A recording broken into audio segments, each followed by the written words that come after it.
அன்புமிக்க ஆன்மீக அன்பர்கள் அனைவருக்கும் எனது முதற்கண் வணக்கத்தை தெரிவித்துக் கொள்கின்றேன். இறைவனை தொழுகிறதுல நமக்கு இருக்கக்கூடிய பெரிய வாய்ப்பு நவக்கிரகத்தை தொழுவது தான் இருக்கிறதுலே சிறப்பு.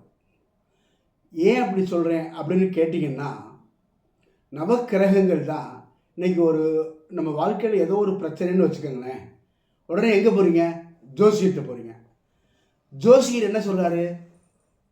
இந்த தசாபுத்தி நடக்குது, இவர் உச்சத்தில் இருக்கார், இவர் நீச்சத்தில் இருக்கார் அப்படின்னு பல இதில் சொல்கிறாங்க.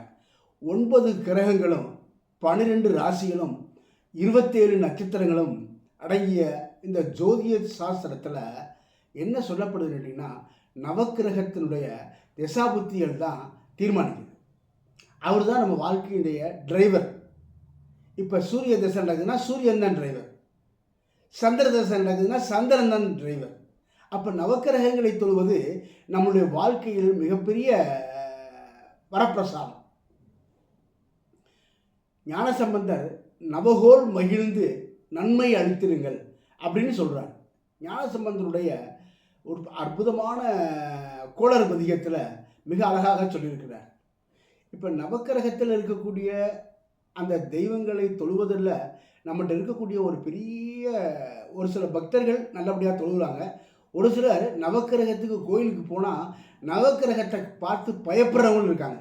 ஏன்னா சனி கிரகம் அதில் இருக்கிறதுனால நம்மளை சனி பிடிச்சிக்கிறோமோ அப்படிங்கிற பயத்தில் இருக்கிறவங்களும் சில பக்தர்கள் இருக்காங்க. நான் எல்லாரையும் தப்பாக சொல்லலை, பொதுவாக ஒரு சிலருக்கு அந்த பயங்கள் இருக்காது. நவக்கிரகத்தை தொழுவது தான் மிகச்சிறந்த வழிபாடு.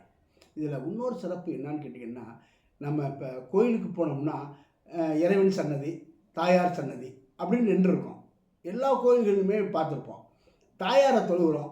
ஏன் தாயாரை தொழுகிறோம்? தாய்மை உள்ளம் கொண்டவங்களுக்கு இரக்க குணம் இருக்கும். அவங்க நம்மளுடைய கஷ்டங்கள், நம்மளுடைய தவறுகள் எல்லாத்தையும் ஏற்றுக்கொண்டு மிக சிறப்பாக நமக்கு இறைவனோடு சேர்ந்து உறுதுணையாக இருப்பாங்க. கூடுதலாக இறைவன்கிட்ட தாயாரை தொழுகிறதுனால நமக்கு நல்ல பலன் கிடைக்கும்.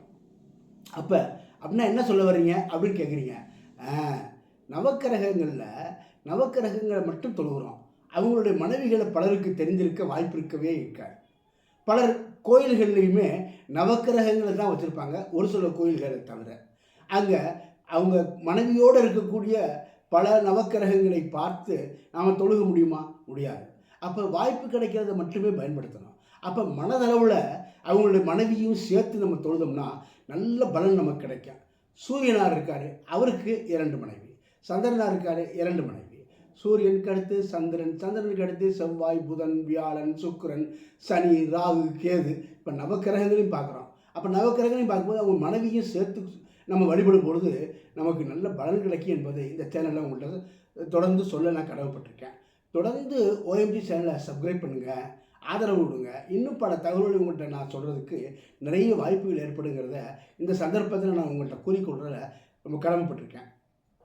சூரியனுடைய மனைவிகள் உஷாதேவி, பிரத்யுஷாதேவி.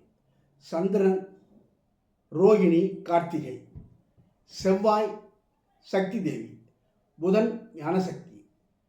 வியாழன் தாராதேவி. சுக்கிரன் சுகீர்த்தி தேவி.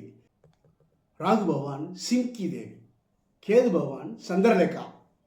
இப்படி தன்னுடைய மனைவியினுடைய பெயர்களோட சேர்த்து அந்த நவக்கிரகங்களை தொழுகிறது நமக்கு பல சிரமங்கள்லேருந்து நம்மளை பாதுகாக்கும். எளிதில் நாம் பலன் அடைய வேண்டும் என்போது நாம் தாயாரையும் சேர்த்து குடும்பமாக நம்ம நவக்கிரகங்களை தொழுதோம்னா நல்ல பலன் கிடைக்கும் என்பதை OMG சேனல் வழியாக நான் உங்களுக்கு ஆன்மீக தகவல்களை பகிர்வதில் மிகுந்த மன நிறைவடைகின்றேன். இன்னொரு விஷயம் என்னன்னு கேட்டிங்கன்னா, நம்ம வைணவ தலங்கள் நிறைய இடத்துக்கு போயிருப்போம். அதில் திவ்ய தேசங்கள்னு சொல்லி 108 வரைக்கும் பெருமாளுடைய திவ்ய தேசங்கள் மிகச்சிறப்பாக இருக்கும். அதில் எந்த கோயில்களுமே இல்லாத ஒரு பெரிய சிறப்பு மதுரை கூடலழக பெருமாள் கோயிலில் மட்டும்தான் நவக்கிரக கோயிலே இருக்குது. நவக்கிரகங்கள் இருக்கக்கூடிய பெருமாள் கோயில்னு எடுத்துக்கிட்டிங்கன்னா மதுரை கூடலழக பெருமாள் கோயில். இந்த மாதிரி அம்சம் வேறு எந்த கோயிலும் இல்லை. அதனால் நீங்கள் தொடர்ந்து நவக்கிரக கோயிலில் மனைவியோடு சேர்த்து நீங்கள் இறைவனை தொழுவது நல்ல பலனளிக்கும் என்பதை இந்த சந்தர்ப்பத்தில் கூறி விடைபெறுகிறேன். நன்றி, வணக்கம்.